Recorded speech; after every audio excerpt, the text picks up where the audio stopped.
And he wants to see a major tax cut. I think I can speak for him, right? And your current senator does not want to see a tax cut. That's not good. That's not good. He wants your taxes to go up. The talk on Capitol Hill is tax reform as the GOP moves forward with a new plan in the U.S. Senate. House Republicans have already pushed through their own version of a tax bill. I think we're there. That's why I said, can we do the vote today? What do I know? I'm a business guy. Can we do the vote now? Well, they said, how about Friday? I said, I don't want to wait till Friday. President Donald Trump wants to see the legislation come to his desk. America's tax code is a total dysfunctional mess. The current system has cost our nation millions of American jobs, trillions and trillions of dollars, and billions of hours wasted on paperwork and compliance. It is riddled with loopholes that let some special interests, including myself, in all fairness, this is going to cost me a fortune, this thing. Believe me. This is not good for me. Me, it's not so. I have some very wealthy friends. Not so happy with me, but that's okay. You know, I keep hearing Schumer, deuces for the wealthy. Well, if it is, my friends don't know about it. I have to explain why. Now, it is great for companies because companies are going to bring back jobs, and we're lowering the rates very substantially. But right now, we're bringing the rates down from 35%, which is totally non-competitive, the highest industrialized nation in the world by far, and we're bringing it all the way down to 20%. But that's good. But Democrats are sounding the alarm, saying the proposed cuts will favor the wealthy over the middle class. On the front lines of the debate are members of Hawaii's congressional delegation. Hi, everybody. I'm Brian Schatz, United States Senator from the great state of Hawaii. Senator Brian Schatz opened this United States Senate Democrat video, which was live-streamed Monday on Facebook. I have a rule not to do anything live right off the red-eye flight. But I'm making an exception because this week is one of the most consequential weeks in the United States Senate in 2017. They are really going for it. They're going to try to pass this awful tax increase on the middle class, this awful health care bill which repeals the individual mandate. It is hard to come up with a tax bill that does so much damage to the middle class at the same time that it's going to increase deficits by literally trillions of dollars. Here are a couple of things that it does. Of course, it repeals the estate tax. It also maintains a subsidy for private jets and all the people who work on them. But at the same time, it reduces the deductibility of student loan interest. At the same time, it eliminates the deductibility or the credit for teachers who buy their kids school supplies. You can't make this stuff up. This is absolutely a caricature of a Republican tax bill. Sometimes people on both sides of the aisle are sort of guilty of believing the worst about each other. And I won't make this personal, but I will tell you that this is the worst piece of legislation I've seen in a very long time. It compares probably on a level playing field in terms of how awful it is with all of the various attempts to repeal the Affordable Care Act. The other important point to remember is that this isn't just a tax increase on middle-class families.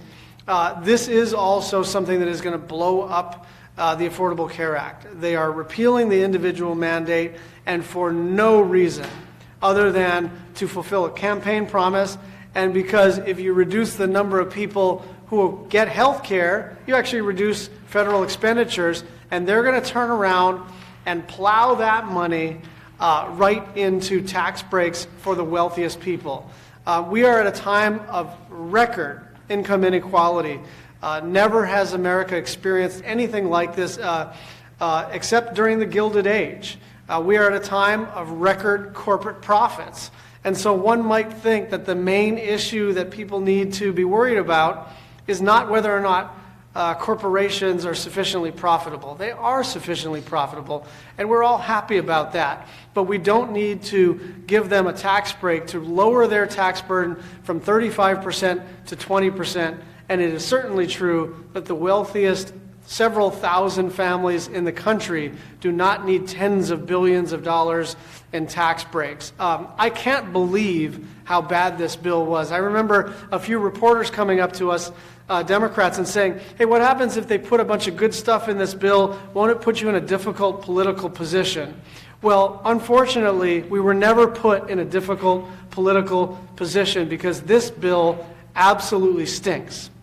We have a great guest here to talk about the impact that this bill is going to have on veterans. So I'm grateful to introduce the senior senator from the state of Hawaii. Senator Mazie Hirono stood alongside Senator Bob Casey of Pennsylvania to highlight just how devastating she says the proposed tax bill would be for working families across the country. Senator Casey calls this bill a thief in the night. I call this tax bill a solution in search of a problem. So this tax bill, according to the president and his Republican allies in Congress, the solution is to give the richest people in our country and the corporations who are already doing really well huge tax cuts. But what is the problem? The corporations are already holding more than $1 trillion in assets. Are they creating jobs with all this money that they have? Are they raising the wages of their workers? No. So the corporations already have over $1 trillion in assets offshore. And then as for the richest 1% of the people in our country, it is not as though they're clamoring for more goodies, but they'll take it, but not on the backs of middle-class families, which is what this bill does. This is a bill in search of a problem. Meanwhile, what's happening to the middle class?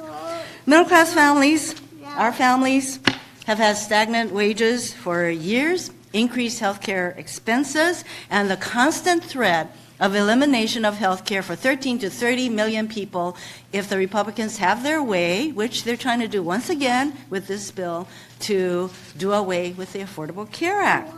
Skyrocketing costs for higher education. Now that is a real problem. Does this bill address that problem? No. So here we are, this bill, a solution in search of a problem. So give me a break. Let's give the middle-class families a break. By eliminating, for example, the individual mandate under the Affordable Care Act, that is tantamount to repealing the Affordable Care Act. And haven't we already seen this already?